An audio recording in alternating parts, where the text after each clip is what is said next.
Representative Rashid is the first Palestinian American to serve in the Illinois legislature. He lives in Bridgeview and with his wife and 4 children. Please help me welcome Abdel Nasser Rashid.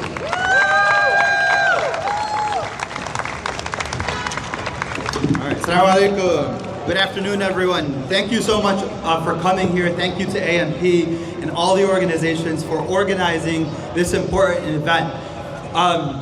We mourn what happened on this day in 1948, and of course, long before 1948, the planning and the scheming to dispossess the Palestinian people from our land, the creation of course, more than 750,000 refugees, the killing of thousands of people from Deir Yassin and across 1948, the destruction of over 400 villages. And we also celebrate the resilience and the survival and the continual resistance of the Palestinian people against occupation and against apartheid and against genocide.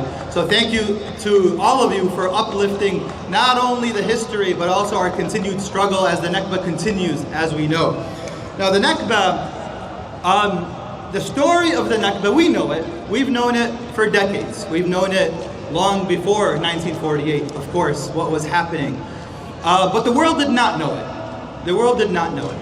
And that was deliberate. There was a clear plan, efforts to hide the story, hide the reality, hide the data, hide the history, until it was uncovered, at least outside of us, until it was uncovered by historians and the story was told and the myths busted, the myth of a land without a people for a people without a land. And of course, the myth also that this began in 1948. The Zionist project began many decades before that. And one of the myths, of course, is that this is that there's some historic claim to the land. But that myth itself was busted by the very leaders of the Zionist project. Jabotinsky in 1923 spoke in a way that people would never speak today. Zionism is a colonization adventure, and therefore it stands or falls by the question of armed force. Zionism is a colonization adventure. This is one of the fathers of Zionism, Jabotinsky himself, right? They don't want you to read that quote. They don't want you to read that history. Theodor Herzl himself described the Zionist project as something colonial, right? But of course, they whitewashed that history. They buried that history. And then they tried to punish anyone who tried to tell the narrative of the truth of what happened and what continues to happen. But let me share some news that I think we all are aware of. We've broken through.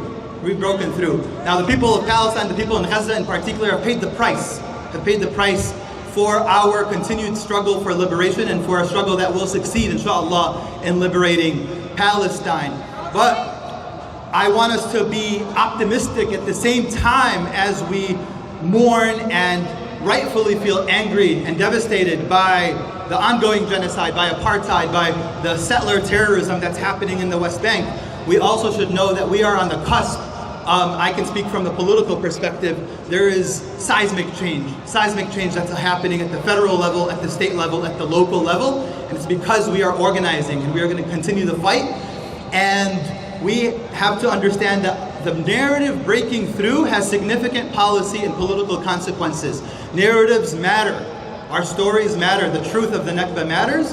And so as we continue to refuse to bow down to a false narrative and a false history, we end up having new possibilities and can have renewed imagination about what's possible for our people and our political struggle here to change U.S. policy, in my case to also change Illinois state policy, as many of you know.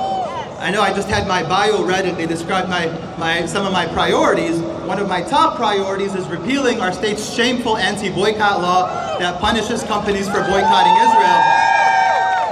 And just a couple of weeks ago, at the Bilandek building, just a block down from here, we had one of the first legislative hearings in the country. One of the first legislative hearings where a bill defending Palestinian rights was debated and discussed. And we're going to build on that until we repeal the shameful law and repeal them across the country. And of course, until we pass bills like block the bombs and get the US government out of complicity and support for Israel's genocide and apartheid. Please continue doing what you're doing, and I look forward in continuing this fight with you. Take care. Assalamu alaikum.